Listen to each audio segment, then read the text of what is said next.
കൊച്ചിയിൽ UDFിന്റെ മേയർ സ്ഥാനാർത്ഥിമാരിൽ ഒരാളാണ് KPCC general secretary Deepthi Mary Varghese.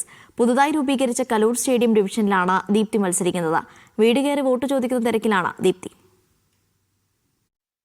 നമ്മളിപ്പോൾ ഉള്ളത് സ്റ്റേഡിയം ഡിവിഷനിൽ മത്സരിക്കുന്ന സ്ഥാനാർത്ഥിക്കൊപ്പമാണ്, UDF സ്ഥാനാർത്ഥിക്കൊപ്പമാണ്. എല്ലാവർക്കും പരിചിതമായ മുഖം നമ്മുടെ KPCC ജനറൽ സെക്രട്ടറിയാണ്, സിറ്റിംഗ് കൗൺസിലറാണ്. ദീപ്തി മേരി വർഗീസിനോടൊപ്പമാണുള്ളത്. എത്രമാത്രം പ്രതീക്ഷയുണ്ട്?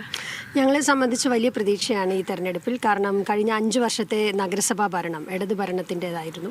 5 വർഷക്കാലം ഒരു വികസന പദ്ധതികളും കൊണ്ടുവരാത്ത ഒരു ഭരണമായിരുന്നു. അഴിമതി നിറഞ്ഞ ഒരു ഭരണമായിരുന്നു. ബ്രഹ്മപുരം കത്തുപിടിച്ചതുപോലെയുള്ള വലിയ പ്രശ്നങ്ങൾ നഗരവാസികൾക്കുണ്ടായി. വെള്ളക്കെട്ട് പരിഹരിക്കാൻ കഴിഞ്ഞിട്ടില്ല.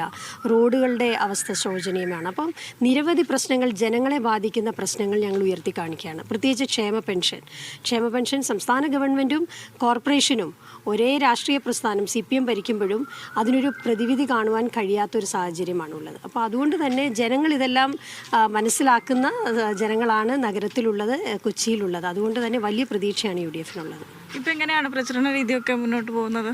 ഞങ്ങൾ വീട് കയറലാണ് പ്രധാനമായിട്ട്. ഒരു ലോക്കൽ ബോഡി ഇലക്ഷൻ ആയതുകൊണ്ട് എല്ലാവരെയും കണ്ടുപോവുകയാണ്. എല്ലാ വീടുകളും കയറി ഇറങ്ങുക എന്നുള്ളതാണ് ഞങ്ങളുടെ ആദ്യത്തെ ലക്ഷ്യം.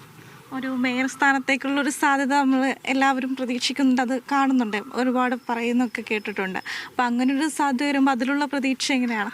പാർട്ടിക്ക് ഭൂരിപക്ഷം ലഭിച്ചാൽ, UDFിന് ഭൂരിപക്ഷം ലഭിച്ചാൽ തീർച്ചയായിട്ടും UDFിൻ്റെ പാർലമെൻ്ററി പാർട്ടി കൂടി ആരെയാണ് മേയർ ആക്കേണ്ടത് എന്നുള്ളത് തീരുമാനിക്കും.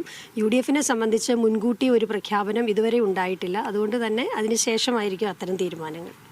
അപ്പോൾ സ്ഥാനാർത്ഥി തിരക്കിലാണ്, വോട്ടർമാരെ കണ്ട് വോട്ട് പിടിക്കുന്നതിൻ്റെ തിരക്കിലാണുള്ളത്. ക്യാമറമാൻ മനോജിനൊപ്പം ആര്യ വിനോദ്, മീഡിയ 1 കൊച്ചി.